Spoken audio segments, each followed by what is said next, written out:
galera! Estamos aqui com mais um podcast Papo Futebaiano. Comigo, Felipe Pereira, um raiz torcedor rubro-negro, sou Vitória e... Com Guto Serrão, um torcedor raiz tricolor. Não precisava nem falar, né? Estampado. Tá estampado hoje. Desculpa o patrocinador aí, mas hoje é dia de Bahia. Justamente. Então hoje, para celebrar esse dia tão especial, estamos com um convidado ilustre, tanto para o torcedor do Bahia, principalmente, como para o torcedor do Vitória, o torcedor da Bahia, porque falando de futebol baiano, a gente fala aqui de um jogador que é muito referência para o nosso esporte, para o nosso futebol, e ele que é gaúcho, ele é de Porto Alegre, nascimento, mas acredito que no coração dele tem a Bahia. Ele começou a carreira nos clubes gaúchos, né, no Grêmio, veio para a Bahia, fez a história aqui na Bahia, mas ele também é gestor esportivo, é professor, ele é administrador, então ele é um pouco em tudo e também eu vou deixar agora para ele para deixar se apresentar. Emerson Ferretti, seja muito bem-vindo. Obrigado. Em primeiro lugar, agradecer o convite. Prazer estar participando, né? Falar sobre carreira, sobre futebol é sempre muito bom. Estou à disposição. Ótimo. Emerson, você inicia no Grêmio. E assim, qual foi a sua principal referência? Esse gaúcho começou lá no Grêmio desde novinho. Então, qual é a sua principal referência? Bom, minha referência principal era o Grêmio. Porque eu sou de uma família toda gremista. Né? Pai, irmão, eu tenho um irmão mais velho, tio. E de ir ao Olímpico, né? Na época era Olímpico ainda, né? De ir ao Estádio Olímpico assistir os jogos do Grêmio. Então, meu tio me carregou pro Olímpico, eu devia ter 7 anos, talvez, a primeira vez, né? Bem jovem, para conhecer o Grêmio, né? E a partir dali me tornei gremista, né? Com a influência toda da família. Então, o Grêmio sempre foi uma referência no futebol. E depois... o meu irmão entrou na escolinha do Grêmio, ele é 2 anos mais velho, e eu fiquei durante 1 ano acompanhando meus pais levarem o meu irmão para jogar na escolinha do Grêmio. E no ano seguinte eu pedi para entrar, né, na escolinha do Grêmio como goleiro já. É a pergunta que todo mundo faz, se eu fui... levado, né? Que às vezes, não, tá faltando um, bota... Não, foi uma escolha minha mesmo. O meu tesão no futebol sempre foi ser goleiro, né? Não jogar em outra posição, nunca tentei e nunca gostei, inclusive, né? E não tinha talento também. Se eu tentasse, ia ser perda de tempo, né? Então eu gostava de ser goleiro. Perda de talento. Pois é. Para todos, né? Então as referências foram essas, né? Primeiro familiares, né? De gostar do Grêmio, gostar de futebol por conta do Grêmio e entrar no Grêmio já muito jovem, com 8 anos, e não sair mais, né? Eu só saí depois, aos 23, já como profissional, já com uma história dentro do futebol. Então foram 15 anos ali. E referências talvez que vocês queiram saber também, na posição, né? Eu lembro que uma muito forte foi o Rodolfo Rodrigues, na época do Santos. Quando eu tinha aí 14, 15 anos, 13, 14, 15 anos, o Rodolfo Rodrigues era o goleiro do Santos. Né? O Mazzaropi, na década de 80, que era o goleiro do Grêmio, que foi goleiro do Grêmio praticamente a década toda. Foi campeão da Libertadores e campeão mundial em 83 com o Grêmio. Então foram 2 títulos que marcaram muito. E eu era criança. Então o Mazzaropi era uma referência. E depois o Taffarel. Que para mim é o melhor goleiro da história do futebol brasileiro. Concordo. E aí sim é uma referência técnica, né? É muito forte o Taffarel. O Mazzaropi por ser o goleiro do meu time, que eu torcia. Né? E o Rodolfo Rodrigues pela história dele no futebol e pelo que ele fazia no gol do Santos, que era um monstro, né? Emerson, assim, algumas coisas que a gente estava vendo, pesquisando sobre você e tal, é que talvez por sua culpa, entre aspas, que Darley surja, né? Por conta das suas lesões e tal, porque você era o titular do Grêmio, se machuca em um amistoso, e Darley, que se eu não me engano, 2 anos mais novo que Mais Tino. 2 anos mais novo, talvez ele nunca tivesse uma oportunidade de jogar se não tivesse tido 2 lesões graves, né? E no mesmo lugar. No mesmo lugar, O Darley, a minha história com o Darley a gente jogou, inclusive, ele é 2 anos mais novo, como você falou. Então, já no juvenil, ele às vezes subia para minha categoria, só que sentava no meu banco, porque eu era o titular. Depois no sub-20, no júnior do Grêmio, também acontecia isso. E quando eu assumi o gol do profissional do Grêmio, com 20 anos, já era goleiro titular do Grêmio, o Grêmio começou a ter uma política, né? Eu subi pro profissional com 17 anos. 17 anos eu já era o 3º goleiro do Grêmio, né? Tive o prazer de jogar com o Mazzaropi, que era um dos meus ídolos, né? E aí eu subi pro profissional do Grêmio e o Darley passou a ser o 3º goleiro, ainda com novo, ainda jogava no sub-20. E quando eu machuquei com 21 anos, né, eu já era ídolo, estava numa fase muito boa no início da carreira. E o Darley era o 3º goleiro. Aí a lesão foi grave, foi uma fratura de perna que me deixou um ano inteiro parado, né? Aí o Grêmio trouxe um outro goleiro para o meu lugar. E esse goleiro, o Eduardo Reuser, jogou no Goiás, né? Teve uma época boa no Goiás antes de ir para o Grêmio. E ele jogou um primeiro semestre todo, acabou machucando. Aí tinha o Ademir Maria, que também já era mais velho, já em final de carreira, que era o goleiro reserva. Entrou, machucou também. E aí o Filipão, era o treinador do Grêmio, arriscou, né? Porque eu só tinha o Darley. Foi assim que ele apareceu, né? Machucou eu, machucou o Eduardo e machucou o Ademir. Né? E aí ele teve a oportunidade, ele agarrou a oportunidade, começou a jogar bem. Mas mesmo assim, depois que eu fiquei bom da primeira fratura, eu voltei para o time titular. Né? Eu cheguei a jogar ainda 4 meses entre uma lesão e outra. Né? E ainda voltei a jogar como titular do Grêmio, só que eu fraturei a perna novamente, no mesmo lugar. Não tinha ficado legal a calcificação. E aí foram mais 6 meses de departamento médico. Foi aí que o Darley volta pro gol do Grêmio e volta a jogar bem, né? E aí depois, nessa disputa entre eu e ele, o Grêmio tinha 2 goleiros. Eu era 2 anos mais velho e com 2 fraturas na perna. E o Darley estava jogando bem, né? E inclusive sendo convocado para a seleção pré-olímpica, né? Porque ele e o Dida eram os únicos goleiros sub-23 que estavam em atividade no futebol brasileiro. Então o Grêmio optou por me emprestar para o Flamengo, né? E foi para aí que eu dei sequência na minha carreira, né? E aí o Darley também fez história lá no Grêmio. É interessante, muito rapidinho, quando você falou aí 2 goleiros foram referência no futebol brasileiro, falou de...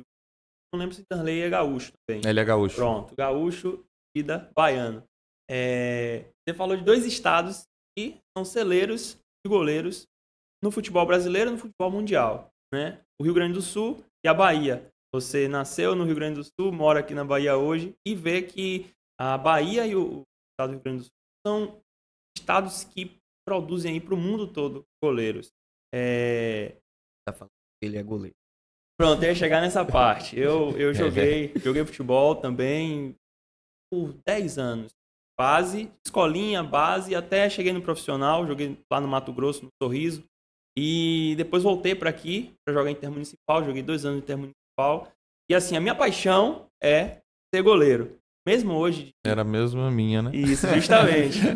Mesmo sendo hoje amador, né? Não tendo seguido no futebol, mas eu me espelhei muito em você. Aqui, como o Guto, torcedor do Bahia, eu sendo torcedor do Vitória, porém, na parte de preparação de goleiro da posição, eu me inspirava em você mesmo. Tanto é que em 2006 estava no Vitória. Estava no Vitória. 2006 eu cheguei lá com 14 anos. Eu tava fiquei 3 meses na base. E quem era o goleiro lá era você. Então eu falava, pô, velho, Emerson que é o goleiro aqui, aquela coisa toda. Mas quando a gente fala assim dos clubes brasileiros, dos estados, eu vejo o Rio Grande do Sul hoje como um grande celeiro. A gente pode citar vários goleiros, como você falou, o Tafarel, você, o Danley, Gilmar o Rinaldi, Alisson. Fernando Praz. E aí, se a gente parar, vai fazer uma lista grande, O viu? Muriel, que jogou aqui. Muriel, Pois é. que é irmão do Alisson. O né? Alisson, é. Isso, O Alisson. são irmãos. Muriel. Então, você acredita que, tanto na Bahia como no estado, qual é a diferença que tem para esses estados revelarem tantos bons goleiros? Será que é a preparação mesmo? Será que são os próprios goleiros que nascem nesses lugares? Boa pergunta. Sinceramente, boa pergunta, porque eu também nunca tinha parado para pensar, né? Mas realmente o Rio Grande do Sul é um celeiro de goleiros para o futebol brasileiro. Eu não sei também, pode ser alguma coisa relacionada à complexão física, né? Isso, Do povo isso. gaúcho, A que estatura. pela influência alemã e italiana, europeia maior que tem lá, né? Que são homens mais altos, mais fortes, né? O biotipo. E pode ser que isso ajude, porque um dos pré-requisitos para ser goleiro é a altura, né? Sofri muito com isso. Pois é. Média estatura. Hoje em dia os clubes nem pegam quando vê um garoto, mesmo sendo o garoto tecnicamente muito bom, novo, 14, 15 anos, mas se os clubes percebem que ele não vai crescer, eles já abrem mão, né? Preferem pegar um mais alto porque acham, a ideia é que assim, a técnica você trabalha e desenvolve. Mas a altura não tem como, né? Então não adianta ter um goleiro muito bom, mas baixo. O próprio Márcio não era tão alto. Não, né? o Márcio tinha 1,80, eu acho, por aí, 1,81 no máximo, né? Mas jogou. Jogou muito bem, né? Fazia Naquela época, década de 80, 90, era comum, né? Goleiro baixo. Tanto é que o Tafarel tem, acho que 1,85. O Mazzaropi tinha 1,80, 1,79, não era um goleiro alto. Sim. Jogavam, né? Hoje em dia é da minha altura para cima, que eu tenho 1,88, né? Daí para cima. Abaixo disso já tem que ser muito bom para sobreviver. 80, 90. 90 eu lembro que os dois goleiros da seleção espanhola, 90 não, né? Porque eles começaram em 90, começaram em 2000, né? Década de 2000, 2010. Foram Casillas e o Valdez. Um era o titular, outro é reserva. E se você for pegar a altura deles, um era 1,84, o outro 1,83. Basicamente a minha altura, né? 82. Então, excelentes goleiros. Mas, claro, que a estatura, o porte faz muita diferença. Caminhar, né? E tem uma história interessante falando, né, dos goleiros gaúchos, né? O Grêmio se tornou um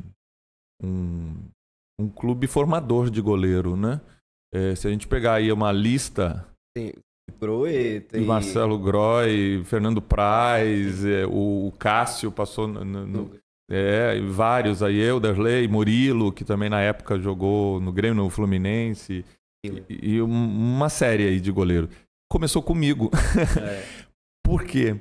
Eu comecei a jogar no Grêmio, no time principal do Grêmio, em 91. Até então, o Grêmio nunca tinha feito um goleiro... Né? Nenhum goleiro que tinha vindo da base do Grêmio tinha se firmado no time principal. Isso o Grêmio, 90 anos de história, né? Porque o Grêmio é de 1903. Nenhum, nunca. Eu fui o primeiro goleiro que subiu e ficou, se tornou ídolo lá, né? E jogou no time principal. E a partir daí, não por minha causa, mas assim, acabou abrindo a porteira, né? Porque depois de mim, quem veio? O Derlei, o Murilo, que é da mesma idade do Derlei, e todos esses que a gente citou. E o Grêmio passou a ser um clube formador de goleiro. Mas o primeiro que abriu isso, pioneiro, fui eu, né? Volto a falar, não por minha causa aconteceu isso, mas eu acabei sendo o primeiro... Acaba sendo a referência, né? Querendo ou talvez o primeiro deu certo, né? Eu dei certo, né? Um goleiro começaram a confiar, né? Nos goleiros que vinham, confiar mais, né? O Derlei também, quando veio, deu resposta. Então, a partir daí, perdeu-se o medo, né, de apostar nos goleiros. Citando uma coisa muito interessante que muita gente não coloca em questão, as convocações para a seleção de base. E às vezes a pessoa fala assim, já foi convocado para a seleção? Aí fica pensando na seleção principal. Não, de base também, que é muito importante, sub-15, sub-17, 18, sub-20. E isso também é um diferencial, né, para o goleiro, para você, por exemplo. Essas aparições, esses jogos que você fez. Chegou a jogar todos os campeonatos? Na seleção? Sim, eu fui convocado a primeira vez para a seleção infantil. Eu fiz 15 anos, eu estava na seleção brasileira. A gente disputou um sul-americano, né? E depois fui convocado 3 vezes para a seleção sub-20. Na primeira a gente disputou o sul-americano, fomos campeões. E no mesmo ano disputamos o Mundial em Portugal, em 91. Né? A final foi em Portugal, a final foi Brasil e Portugal. Portugal com a melhor geração de todos os tempos, com Figo, Rui Costa, enfim, é um timão. E eles eram os atuais campeões mundiais, porque tinham sido campeões em 89 na Arábia Saudita e foram bicampeões em 91 lá em Portugal. A final com a gente foi 0-0, foi nos pênaltis, né? E o nosso time era uma seleção, literalmente era uma seleção, né? Porque a gente teve ali Roberto Carlos na lateral esquerda, foi onde ele apareceu, ele era inclusive do União São João de Araras. Depois, após o Mundial, o Palmeiras levou. Elber, atacante, que era do Londrina ainda, depois do Mundial a Inter de Milão levou, né? Ou Milan, não lembro, mas um dos dois. Ramon Menezes, Paulo Nunes, Marquinhos, Djair... Era um timaço, Sérgio Manuel, era um timaço a seleção, né? Todos quase, acho que 99% dos atletas que estavam no grupo vingaram, né? Foram campeões. Com um certo sucesso aí. Os goleiros eram eu e o Roger, né? Roger que jogou no Vitória. Que ficou mais famoso porque ficou muito tempo no banco do Rogério Ceni. É igual o Ederson, né? O Roger ainda de vez em quando jogava, o Ederson não conseguia jogar. Pô. Esse é um outro fato interessante aí, essa sequência. Você tem contato com ele? Olha, essa semana, inclusive, eu encontrei um casal de amigos que são amigos dele e se comunicam com ele. Porque ele é paranaense e está morando lá. E aí me passaram, inclusive, o Instagram dele, porque eu nunca mais tinha falado, mas a gente se dava super bem, eu e o Ederson, não é? Não tínhamos problemas nenhum, né? Mas ainda não entrei em contato, não. Ele é engraçado porque ele deu um azar das urras, né? Você era o titular, aí você sai naquele Bavi do Júnior, e Paulo Carneiro botou o time pra jogar o time em 2003, né? Teve o jogo na Fonte que o Paulo Carneiro botou o time reserva sub-20 e nós ganhamos, o Bahia ganhou o Bavi. E aí, em represália, no jogo do Barradão, e quebra a sequência a diretoria do Bahia coloca o time reserva do Bahia em represália, né? Quebraram minha sequência de 155 jogos. Isso não foi assim, não, Emerson? Eu fiquei muito puto, porque já era uma sequência impressionante, né? E tinha tudo para seguir. E aí foi uma decisão administrativa que quebrou a sequência, né? E de jogos de mais de 2 anos, jogando todos os jogos do Bahia. Se se machucasse, nada. Tinha nada pra tirar. Exato. E aí o Bahia quase... Lembra que tinha um tabu que o Bahia estava muito tempo sem vencer no Barradão. E aquele time reserva quase venceu, porque até os 30 minutos do segundo tempo estava 2-0 o Bahia. E aí entra Nadson, faz 3 gols e muda a história do jogo. E muda a história da vida dele, né? Também. Porque a partir dali ele teve um sucesso tremendo. Muito grande. E o Bahia continuou com o tabu e quebrou minha sequência. Agora, a gente fez esse gancho de Ederson. Mas assim, você sai do Grêmio e vai pro Flamengo. Isso. Eu tava assistindo um vídeo de games, eu cheguei em um dia que chegou no outro. Foi mais ou menos uma semana depois que ele chegou, né? Eu cheguei um pouquinho antes. O homem. O baixinho. E era o ano do centenário do Flamengo, né? E tinha tido muitas mudanças no clube. Tinha assumido o Kleber Leite, a diretoria mudou toda. Ele tinha acabado de ser campeão e melhor do mundo no ano anterior, não foi? 94, o Romário? Exatamente. Tetracampeão, melhor jogador da Copa, melhor jogador do mundo, né? Então ele estava no auge. No auge. E o Flamengo fez essas mudanças todas e aí a diretoria nova mandou Gilmar Rinaldi embora, que já estava há muitos anos no Flamengo. Também campeão do mundo. E aí me levaram para substituir. Né? Na verdade, quiseram dar oportunidade ao Roger, que era da casa, a gente voltou a se encontrar, né, nesse ano de 95 lá no Flamengo. E também o Adriano, que era um goleiro já 3 anos mais velho que eu, que era da casa também, né, do Flamengo. E ficou eu, Roger e Adriano. E o Flamengo fez uma seleção brasileira, né? Porque levou Branco, já tinha Valber, Marquinhos, Sávio, né? Depois teve Edmundo, Amoroso, enfim. Passaram muitos craques, né? Luiz Carlos Vinck, muitos craques naquele ano, porque era o ano do centenário. E trouxeram o Romário, né? Repatriaram o Romário no auge do Romário, né? Então aquele Flamengo virou uma loucura, né? Um oba-oba tremendo, porque mais ou menos como está agora, né? Porque o Flamengo... Badalado, exatamente. Eu lembro que a gente fazia excursões assim para jogar amistosos no Norte e Nordeste. O aeroporto fechava de tanta gente que ia receber o Flamengo. Às vezes a gente precisava descer na pista, pegar o ônibus na pista e sair, porque não tinha como passar pelo aeroporto, pelo saguão, para poder embarcar, né, no ônibus, de tanta gente, né? Então o Flamengo aquele ano foi uma badalação tremenda, só que os resultados não acompanharam, não vingaram, não foi campeão aliás, o único título do Flamengo foi a Taça Guanabara, que é um turno do Campeonato Carioca, mas sempre foi tido como um título, né, com taça, com tudo, né? E a foto de campeão, a única foto de campeão daquele ano, o goleiro sou eu, né? Foi a época que eu joguei, eu não fui titular o tempo todo lá. Mas eu joguei a final, era o goleiro titular, joguei a final contra o Botafogo, nós somos campeões. É a única foto de título do ano do centenário, tá lá ó, presente, né? Pela expectativa. Aliás, o Baixinho fez os 3, né? Foi 3-2 e ele fez os 3 gols, né? Da final. Foi o atacante mais difícil, hein, Emerson? Foi, com certeza. Ele é fora de série. Era fora de série. Aquele biquinho dele que confunde até hoje qualquer goleiro, né? Porque ele dá aquele biquinho no momento que você não espera, né? Você faz o movimento e você... É instintivo isso, porque a gente treina, né? Mas é instintivo, então tem toda uma mecânica de movimento pro chute. E ele quebra os goleiros porque quando você tá preparando, ele dá o biquinho.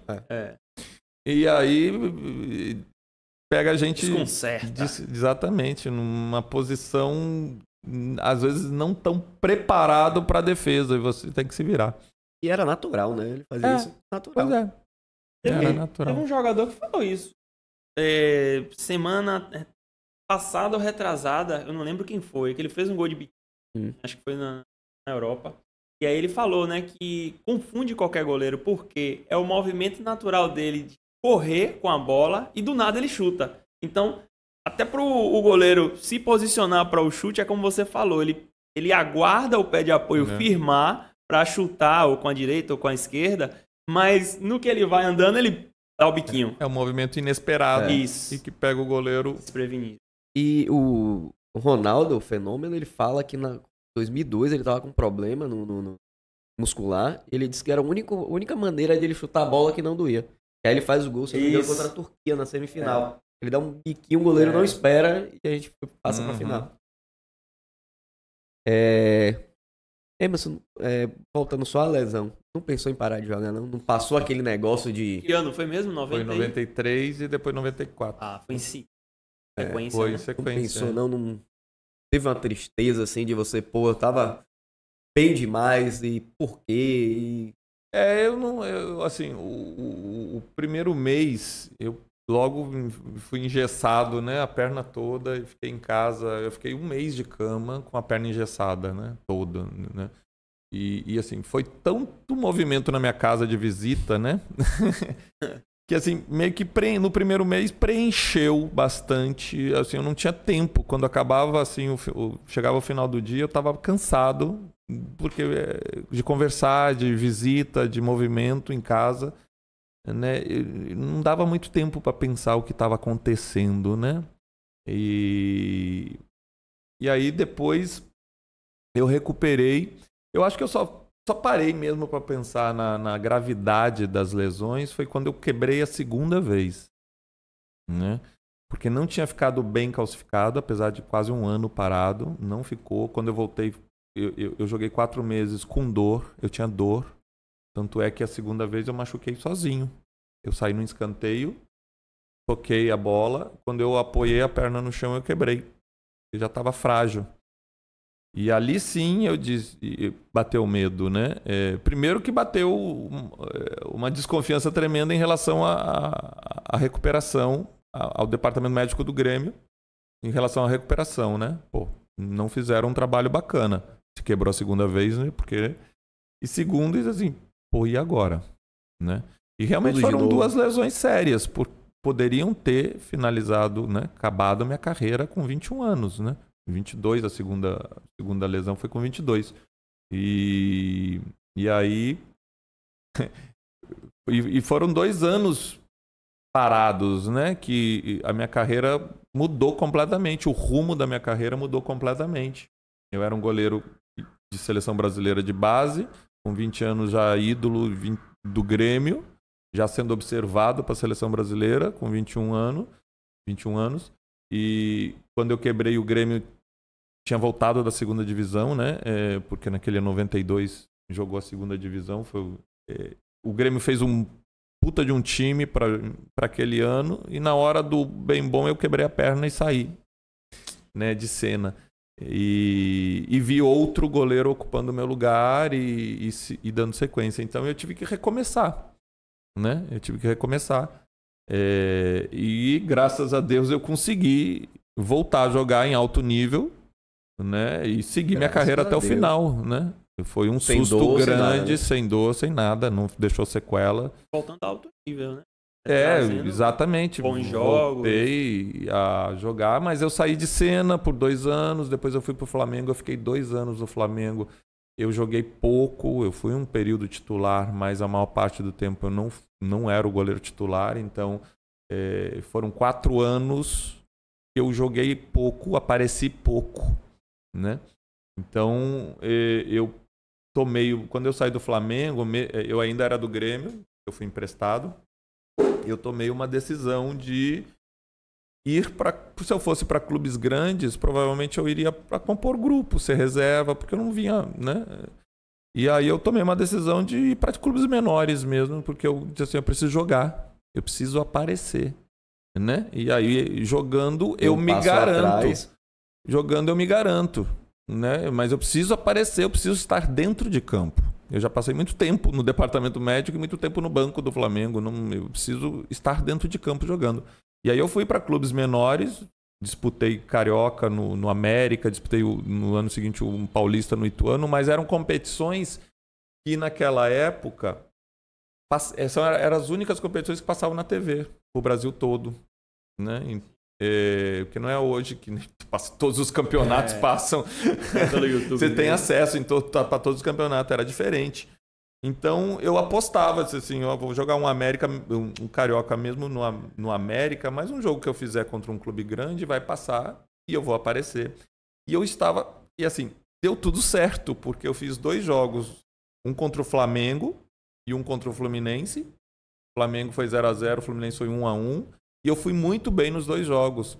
E esses 2 jogos passaram na TV para o Brasil todo.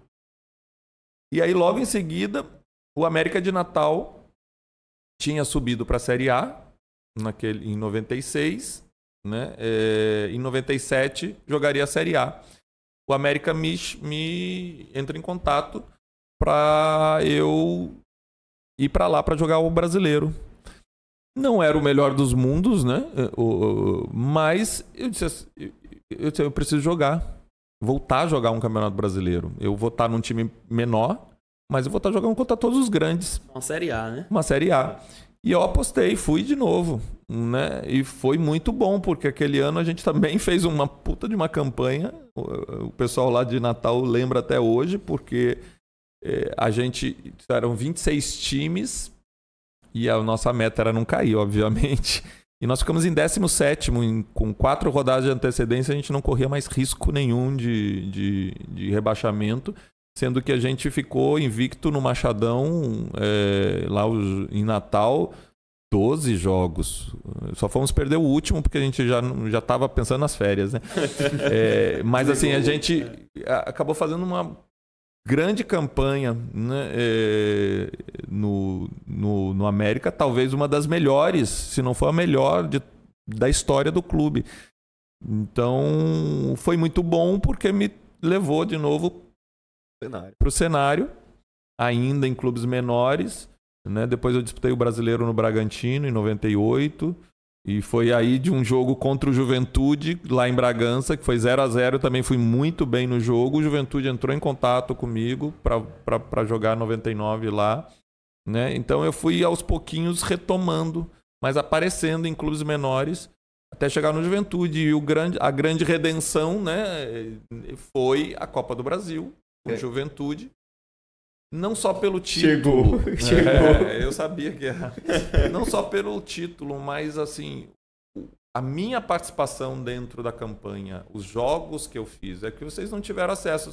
Aqui na Bahia, as pessoas lembram, logicamente, dos 2 jogos. Quando cruzou nas quartas de final contra o Bahia, que foram 2 empates em 2-2. Mas a campanha do Juventude foi maravilhosa. E aqui eu fui muito bem no jogo aqui, né? E nos pênaltis peguei pênalti e tudo. Mas eu tinha feito jogos na fase anterior contra o Corinthians, um jogo no Pacaembu que a gente ganhou de 1-0 também, maravilhoso, talvez um dos top 3 aí da minha carreira, né? Qual o primeiro?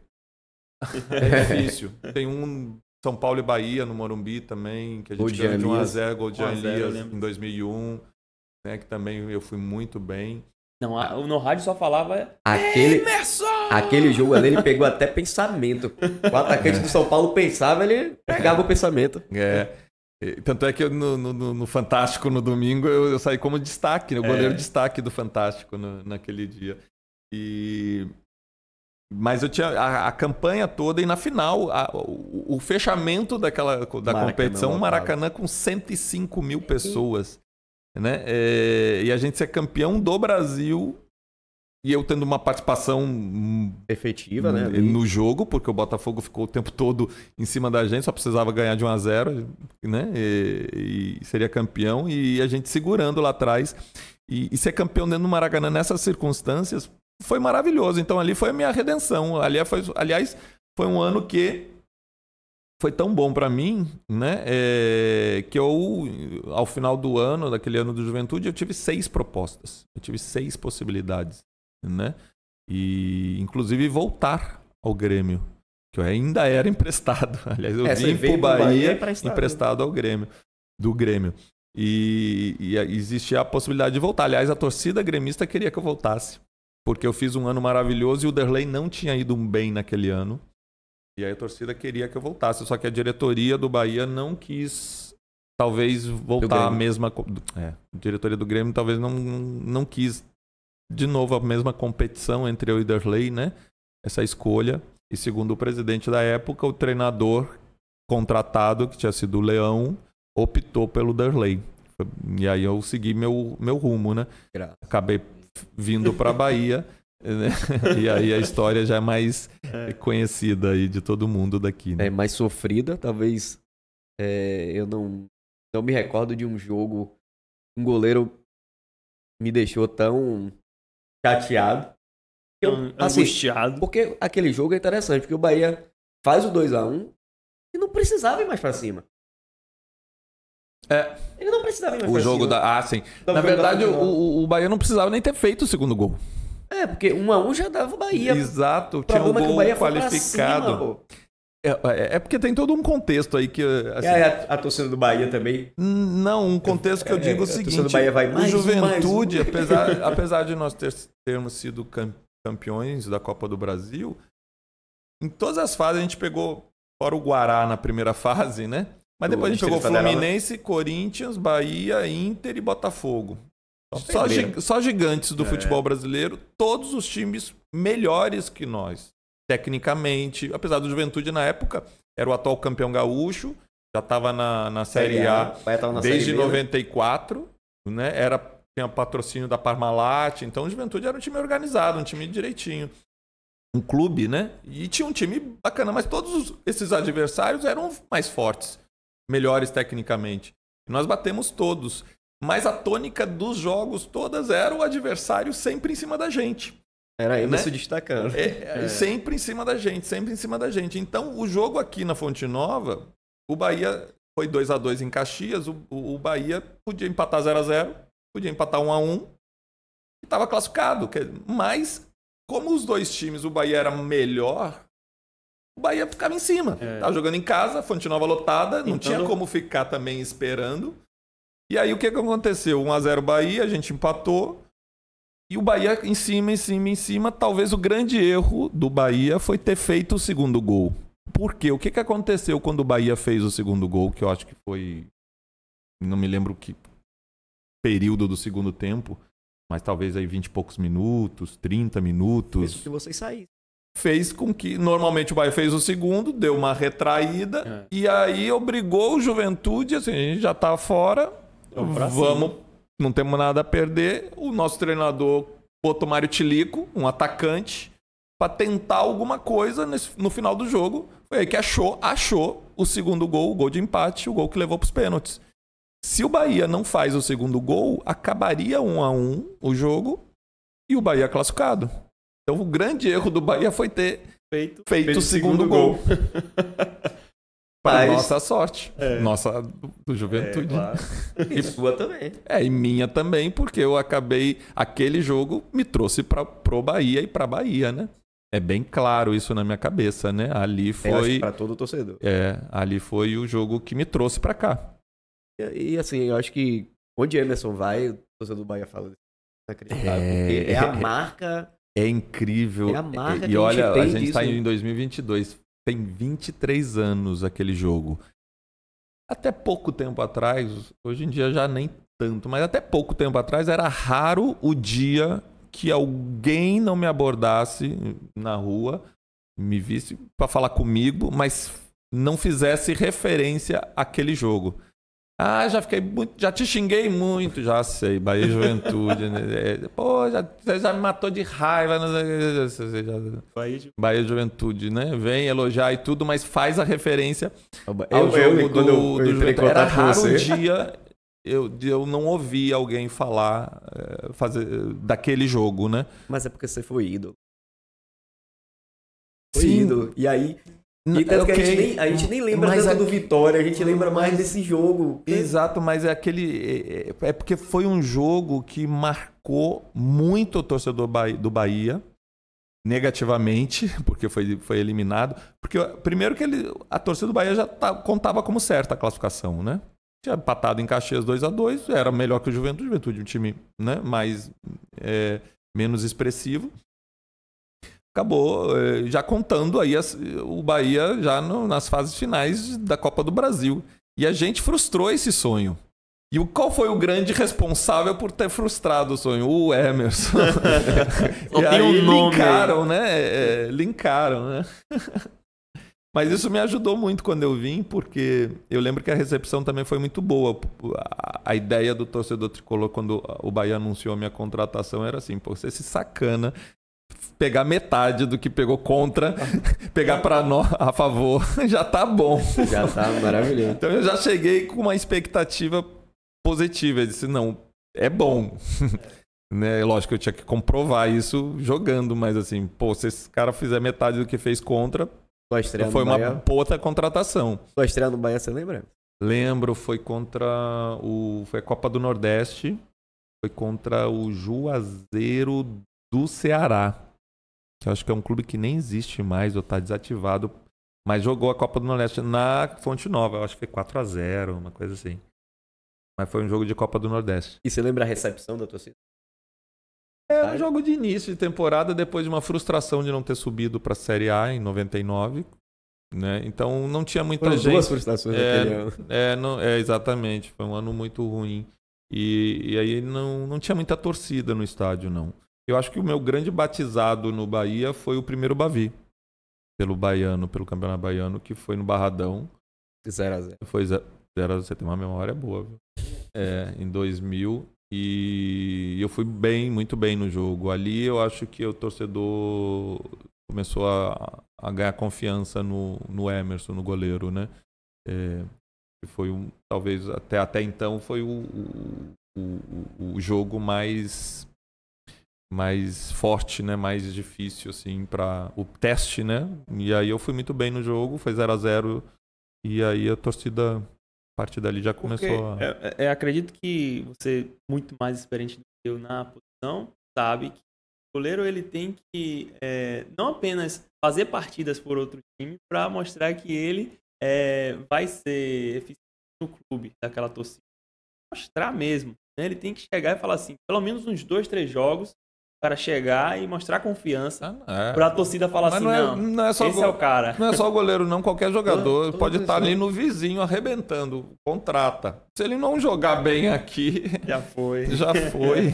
E você viveu 2 temporadas e meia praticamente bem, né? Muito bem, Porque muito assim, o bem. Bahia começa a entrar nessa decadência talvez no final do campeonato de 2002. Exato. E vai pra Mojimirim contra a Portuguesa. Com e a corda no pescoço. Que aí Nonato faz o gol, acho que rebaixa a Portuguesa. Rebaixa a Portuguesa. A gente foi por um jogo... 4-2, se eu não me engano. 4-2, a gente foi pro jogo, quem perdesse era rebaixado. Então a gente foi com a corda no pescoço. E nós ganhamos, adiamos né, o sofrimento. E aí veio o 2003. O 2003 foi um ano terrível. Eu falo hoje, né? 2001 talvez tenha sido o último grande ano do Bahia, porque isso já tem mais de 20 anos, né? Olha só como a torcida tá carente, né, de um grande ano do clube. Foi o último grande ano do Bahia, porque foi campeão baiano numa época que o estadual valia muito. Foi campeão do Nordeste pela primeira vez. Né? Golaço de preto. Exatamente. Tava atrás do gol ali. Ficou entre os 10 primeiros do Brasileiro da Série A pela última vez. A gente ficou em 8º. No ano anterior tinha saído pro Vasco. O Vasco que Jorge Wagner perde em São Januário. Exatamente, na Copa João Avelange. Mas a gente na classificação final ficou em 12º. E em 2001 em 8º. Então foi a última vez que o Bahia ficou entre os 10 primeiros da Série A. Campeão baiano, campeão do Nordeste, ficou em 8º no Brasileiro e teve 2 atletas. São Caetano.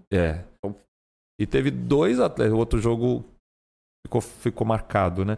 E teve 2 atletas bola de prata, que também foi a última vez que o Bahia teve atletas com um destaque, né? Que foi eu e o Preto. Então foi um ano que o torcedor tricolor teve muitos motivos para se orgulhar, para bater no peito e dizer meu Bahia, né? Que bom que você pegou essa fase, né?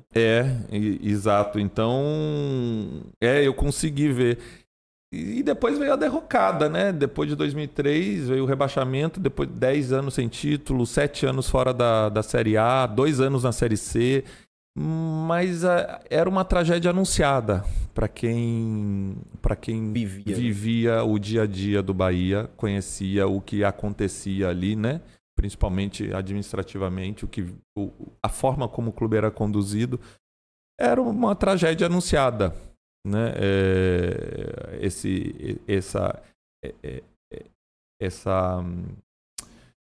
A piora dos resultados desportivos, 14 né? Porque do 12 de 2003. Eu costumo dizer que o que acontece fora de campo, mais cedo ou mais tarde, reflete dentro de campo, nos resultados. A conta chega. E a conta do Bahia ia chegar. Ia chegar. Porque era um clube mal administrado. Né? Foi por isso, Emerson, rapidinho, que você se interessou tanto por essa parte administrativa e não a parte de campo, pra ser um Não, pós... não foi por isso, não. Eu nunca gostei da parte técnica. Eu nunca me interessei, nunca tive o sonho de ser treinador, nem treinador de goleiro, nem nada na parte técnica. Eu era curioso de gestão mesmo. Com 17 anos eu passei na faculdade de administração em Porto Alegre. Já gostava dessas coisas, de número, de... Gerir, né? já gostava, então para mim foi um caminho natural, assim, né? Mas não foi por conta do Bahia, não. Mas eu percebia né, o que acontecia. E não tinha como ser diferente. Né? O Bahia começou aí, eu já estava até fora do Bahia, enfim, mas o Bahia estava descendo a ladeira sem freio. Né? Até ter a intervenção, que para mim é um renascimento do clube. Santa Cruz, Paraná. É um renascimento. Talvez se não tivesse a intervenção, o Bahia hoje estaria disputando com o Santa Cruz na Série D, brigando para classificar na Série D, porque estava feio, né? E o clube não tinha nem credibilidade mais no futebol brasileiro. Ninguém queria vir, até porque não recebia. A pior coisa é isso. Né? E se eu contar que eu fiquei 6 anos no Bahia. Eu tive salário pago em dia nos primeiros meses, os 4, 5 meses que eu fiquei em 2000. A partir daí, eu passei mais de 5 anos com salários sempre 2, 3 meses atrasado. Quando ia vencer o terceiro, pagava um. Aí eu pagava outro. Sempre assim, sempre assim, sempre assim, sempre assim. Fora outras coisas, infraestrutura do clube, do fazendão, que não se cuidava, não sabe? O nosso campo de treinamento era uma vergonha. Era uma vergonha o campo de treinamento. Um clube de Série A do Campeonato Brasileiro tinha um campo horroroso para treinar. Enquanto os outros clubes já tinham CTs de referência, como o Atlético Paranaense, Cruzeiro. E aí foi assim, quando eu fui para o Vitória, eu pude fazer uma comparação. O Vitória, em termos de infraestrutura e organização, estava séculos na frente do Bahia. Não era à toa que já estava num período, né, de ascensão e de conquistas o Vitória. Por quê? Porque estava organizado ali dentro, com estrutura, e o Bahia ficando para trás. O Bahia ficando para trás. O Bahia com os armários ainda dentro do vestiário que o Bobô tinha usado lá em 88. Imagina. É uma vergonha, né? Detalhes que fazem diferença, entendeu? Cuidados, né? com o dia a dia para deixar o ambiente melhor, para dar condições de trabalho, que não se tinha isso. E aí não se tinha a palavra também, né? Principalmente na questão financeira.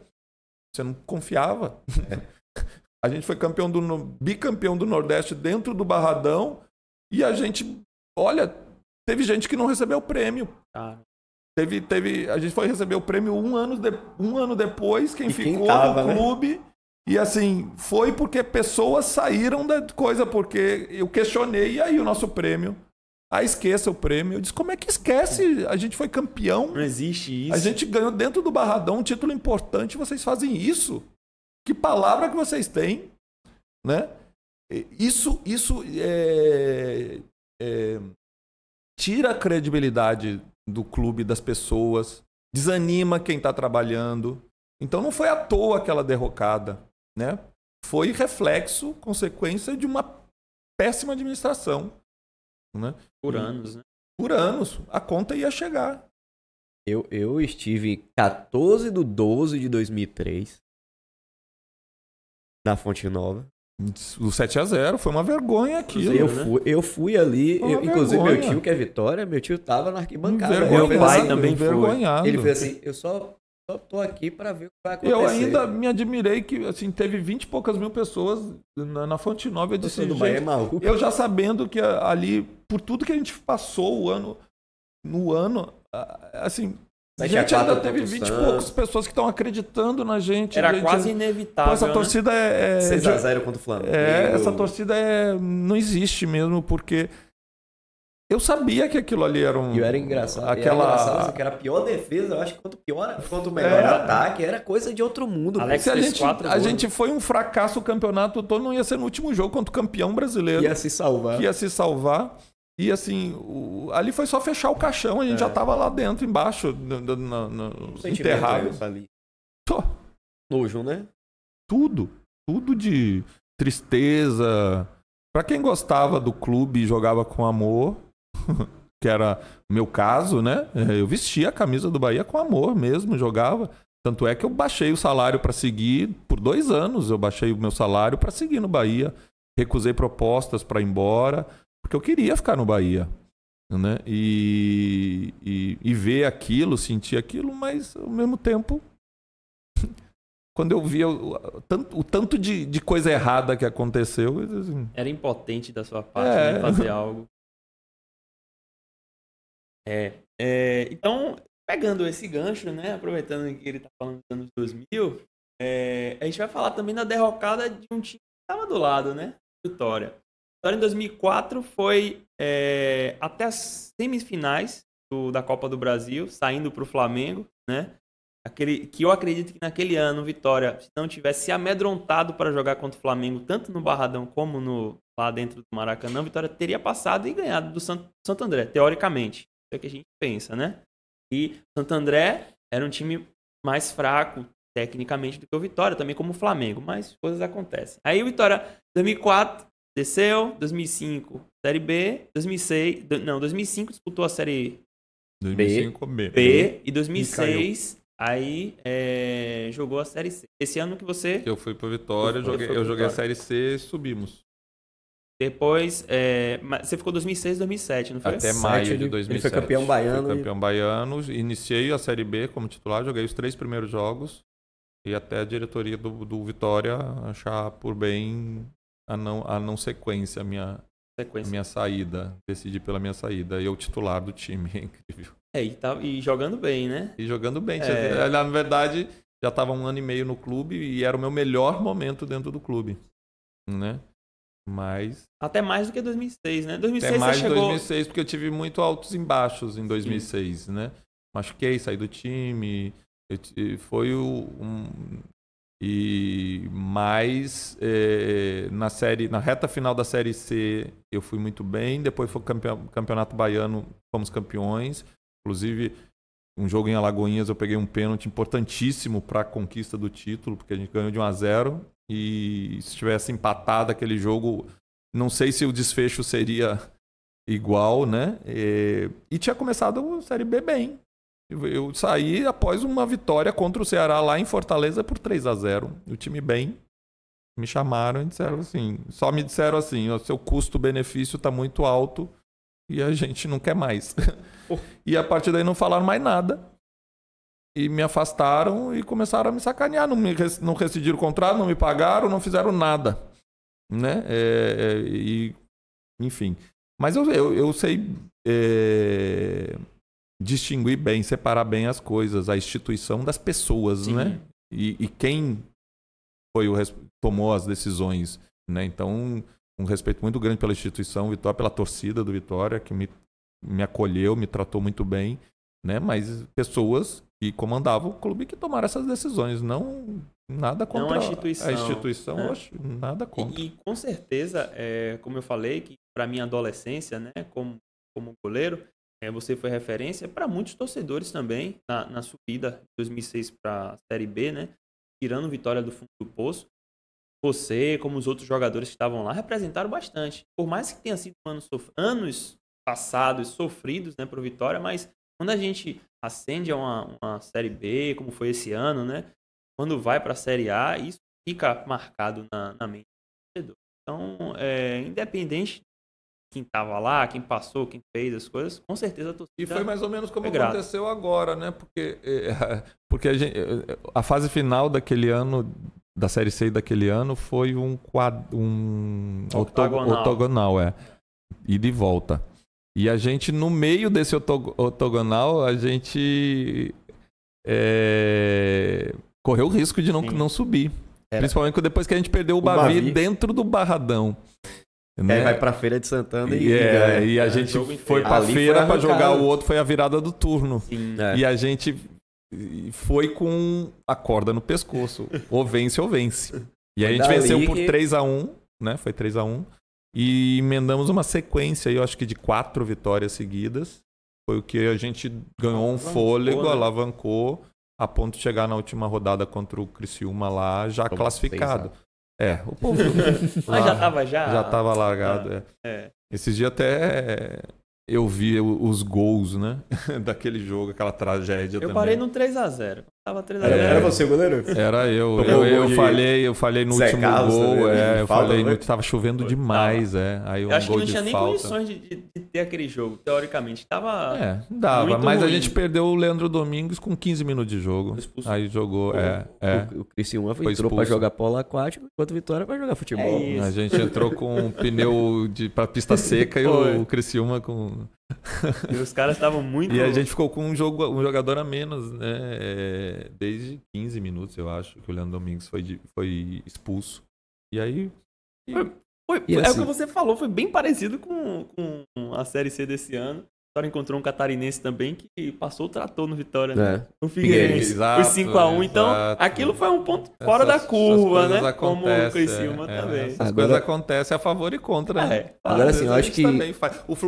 A Copa do Brasil do Juventude. Vocês passaram o trator. 6x0 no Fluminense. Fluminense. A gente Imagina. pegou o Fluminense, perdeu no Maracanã 3x1. Quando foi jogar em Caxias, a gente enfiou 6x0 neles. Então é tragédias que acontecem. Agora sim, eu fico. Tipo assim, eu fiquei triste na época que o Emerson saiu do Bahia, mas fiquei feliz porque ele não pegou aquele ano de 2006 no Bahia. O Bahia tava feio. Não, tava. Hum. Então, assim, eu fiquei Mas feliz era porque pelo tava feio profissional. também administrativamente, tava feio. É. Você Então, sabe assim, a diferença? Foi o que eu falei. Quando eu fui para eu comparei, né? A estrutura, a organização. O Vitória tava... Foi uma fatalidade ter sido rebaixado porque ele estava organizado. Tanto é que bateu lá e voltou.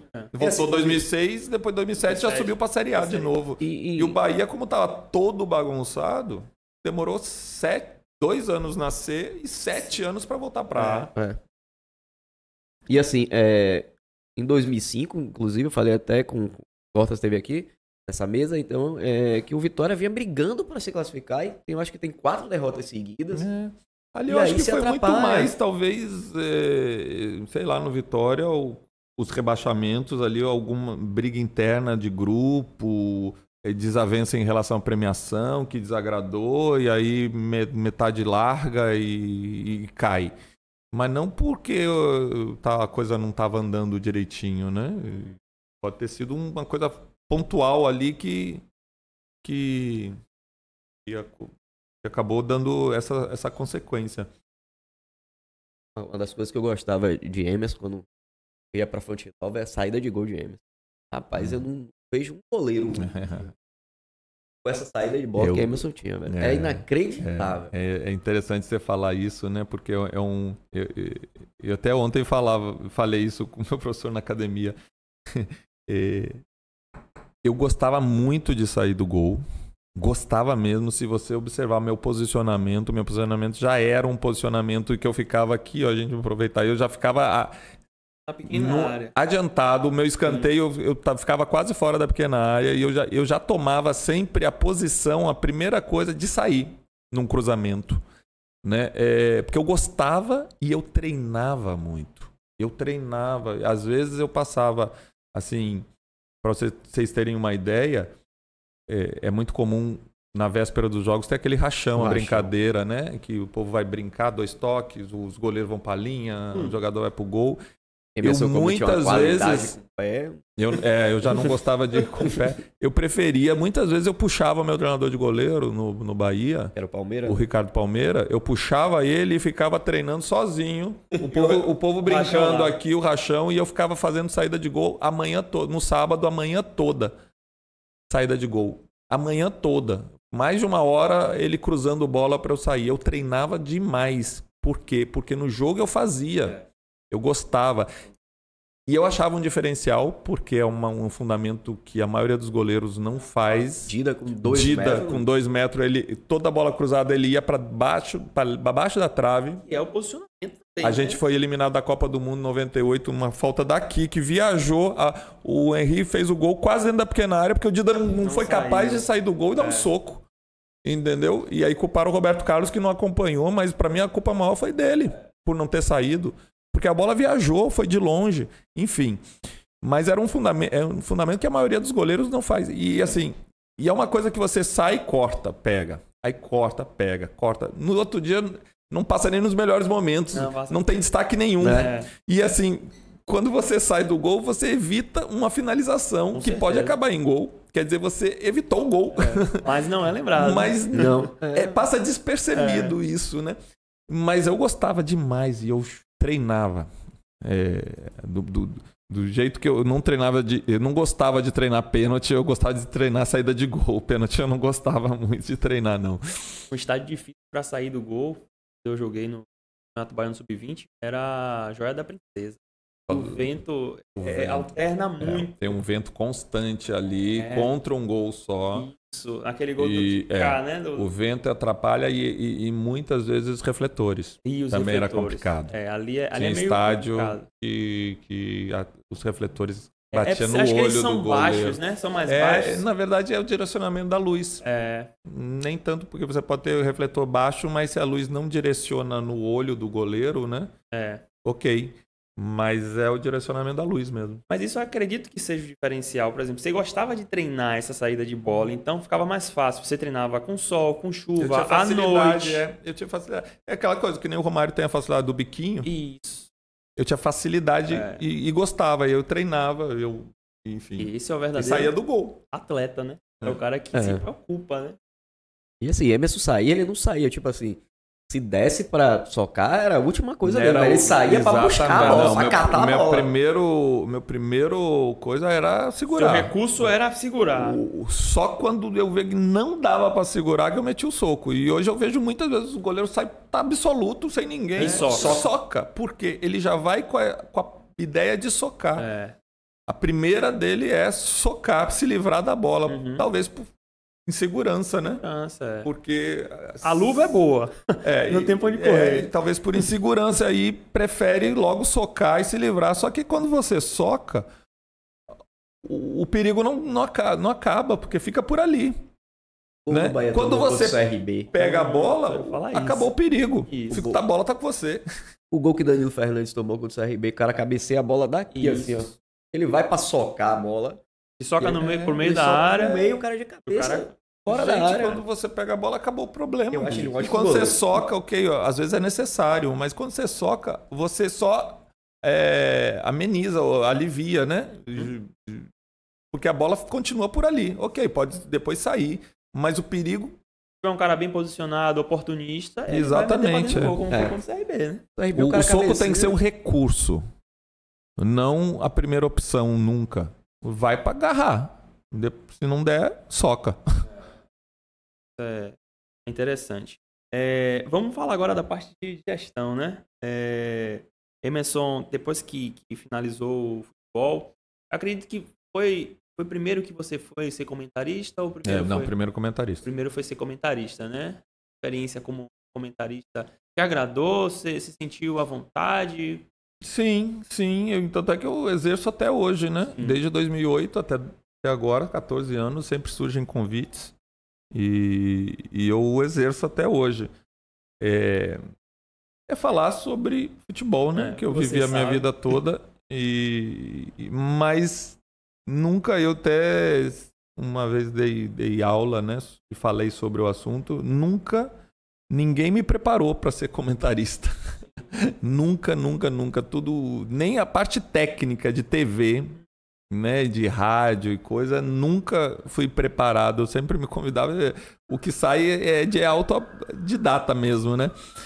Não teve uma preparação para. Mas continuo fazendo, gosto. E foi em 2008, logo depois, a TVE me chamou para ser o comentarista do Cartão Verde, né? E Emerson largou de ser a vidraça, né? O pessoal, que normalmente comenta, velho, você ouve assim, eu acho que o cara nunca deu um chute na bola. Mas ele comenta como se ele tivesse sido campeão mundial. E a verdade absoluta, né? O que ele tá falando, isso é uma das minhas críticas, né? E Emerson, quando faz os comentários dele... Justamente por eu ter estado lá dentro.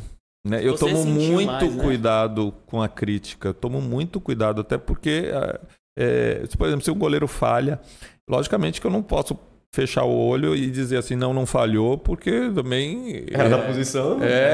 Todo mundo viu que falhou e eu vou estar dizendo, você é maluco, né?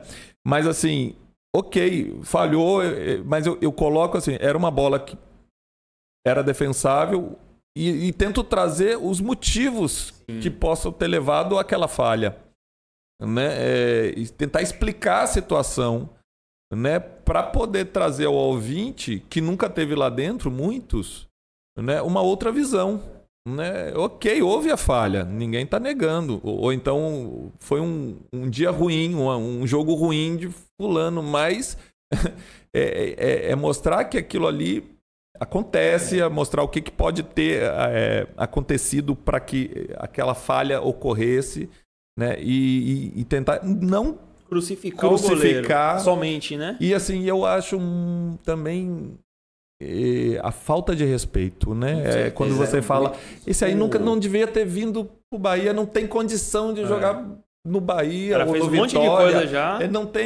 Não era nem para ter. Tem que, amanhã a diretoria tem que mandar embora amanhã. Gente, quem é você para estar falando isso de um outro profissional que se dedica, que não sei o quê? Quem é você? Entendeu? Eu fico questionando isso para falar dessa forma. Né? Amanhã tem que mandar embora. Não presta. Quer totalmente dizer, manda desemprega um profissional, é assim, E assim, Emerson. E outra coisa, traz despesa pro clube, manda embora, aí traz outra e depois manda outro embora. É assim. Se fosse tudo muito fácil. Se você fosse gestor, você ia fazer isso, Você ia afundar com o clube. Mas falam com uma propriedade tão grande e de um jeito tão desrespeitoso que, assim, eu lamento que muitos torcedores ainda caem e seguem e repetem esse tipo de coisa. O que aconteceu com o goleiro Anderson mesmo, e ele estava passando por um problema extracampo e botavam ele para jogar, ele falhava e assim, ao invés do Bahia tentar resguardar ele, colocava ele toda hora. Ok, foi pro campo, vai ser cobrado, ok. Mas, assim, e se errou, a gente tem que falar, a gente da imprensa, né? A gente precisa falar que houve o erro. Mas não pode perder o respeito pelo profissional, pela pessoa. Quando você falou isso, não pode presta e tal. Não pode perder o respeito. Esse tipo de comentário não pode acontecer. Primeiro que ninguém é superior a ninguém para falar dessa forma sobre o outro. E segundo que o outro é um profissional que erra também como todo mundo. Por que não acolher justamente nesse momento, acolher, né? Não fechar os olhos ao erro, mas acolher, porque imagina o goleiro que errou ali, ele já sabe que errou, ele já tá... Isso é uma palavra, mas ele tá fudido porque ele sabe que ele errou. Ainda vem um monte de gente pra botar ele mais pra baixo ainda. Massacra mais ainda, pra né? Massacrar. Poxa, que imprensa é essa? Entendeu? Que só faz botar pra baixo que é fácil. E às vezes acontece isso no virar do jogo, né? No intervalo do jogo. Antigamente os caras entravam no campo, faziam entrevista. Hoje em dia tem aquela zona mista, né? Que o cara ainda fica um pouquinho de longe. Mas às vezes o cara já tá tão pra baixo, chega no intervalo do jogo, o cara massacra mais ainda, a autoestima do cara vai lá pra baixo. Em nome da audiência, eu disse, poxa, que loucura. Quem você falou aí, eu me lembrei de Sidão, pô. Sidão que recebeu o melhor em campo depois de ter falhado várias coisas, internautas. Ele processou, agora saiu até, ele processou, ganhou.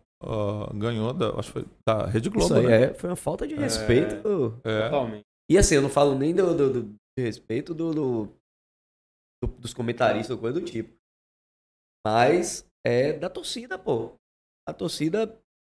Porque assim, eu acho que a torcida é um reflexo muito do que se passa nos comentários. Então muita gente que hoje... porque eu vi que Patrick não sei o quê. E Patrick... Por que Patrick só... Todo técnico que entra e sai, joga? Então assim... A gente vai ter que encerrar. Você vai voltar aqui, Emerson. Vamos fazer uma segunda parte, então. Vai fazer a segunda parte, que faltou bastante coisa. Porque tem história. Tem história. Você é um cara que... Só ser revista ser capa da placar aí. E é uma coisa... A gente faz, sim, uma segunda parte com o maior prazer, sem problema nenhum. Né? Tem muita história para contar e... Não falta história. O cara que jogou nos 2 maiores clubes aqui do estado. Tem história. Tem Isso história. É bom, tem história boa, né? Caramba. Porque tem gente que passou e não deixou história boa, mas você deixou história boa pelo futebol da Bahia, a gestão do futebol da Bahia. Então isso é muito interessante. E até hoje, nos comentários, e você é convidado para muitos programas, muito podcast por conta disso. Porque você é honesto no que você faz, sincero e de uma forma que não vai agredir as pessoas. Não, eu tenho que ser respeitoso em primeiro lugar, Eu, quando jogava, eu gostava que me respeitassem, então eu tenho que respeitar todo mundo, né? É o mais justo possível, né? Exato. Respeitar para ser respeitado. Exatamente. Então, isso é muito interessante.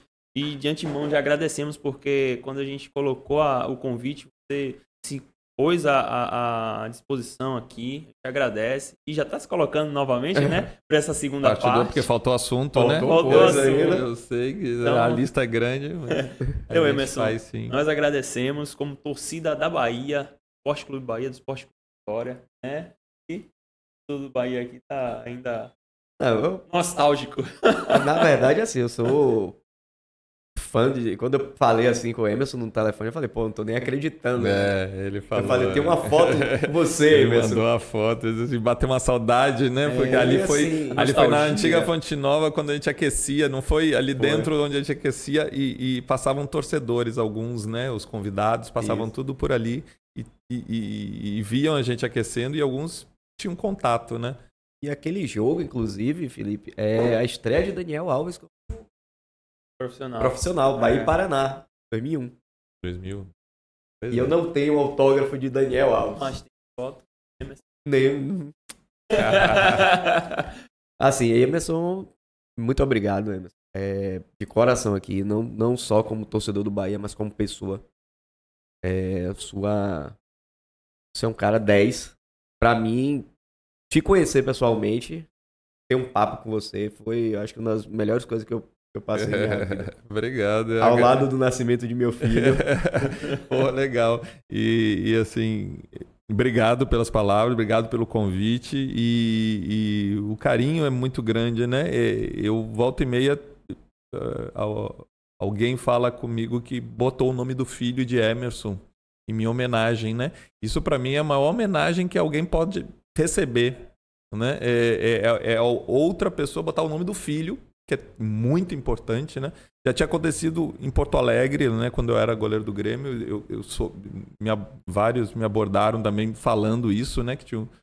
Mas aqui na Bahia também tem muitos Emersons aí de 20 anos, mais ou menos. Bom, graças a você. Eu fico muito feliz porque é um carinho do povo, né? Que me acolheu. Eu não sou daqui. Aliás, já sou soteropolitano, você falou, já sou, porque em 2009 eu recebi o título. Não apenas de alma, mas de título. De cidadão soteropolitano da Câmara de Vereadores. Que foi um sonho realizado, porque eu queria muito esse título de cidadão soteropolitano. Era um sonho meu e foi realizado. Eu sou muito feliz de morar aqui, de ter vindo para cá, de ter feito história e de ter esse contato com o povo baiano, né? E com muito orgulho dizer que eu faço parte disso, da Bahia, do povo baiano, né? Para mim é uma honra. Eu que agradeço o acolhimento. Tá bom, que ótimo. E vamos encerrando por aqui essa primeira parte, né? Com o Emerson Ferretti. Muito boa a conversa. Você que está acompanhando os nossos vídeos, continue compartilhando, curtindo, comentando, né? Que vamos ter outros convidados, vocês vão gostar muito, né? O Papo Fute Baiano tá trazendo aí novidades, trazendo coisas sobre futebol da antiga, como a gente trouxe hoje, contemporâneo e o que está por vir também. Valeu, galera. Curte aí, compartilha e segue a gente no Instagram e segue a Emerson também, viu? Isso. Valeu. Valeu, galera.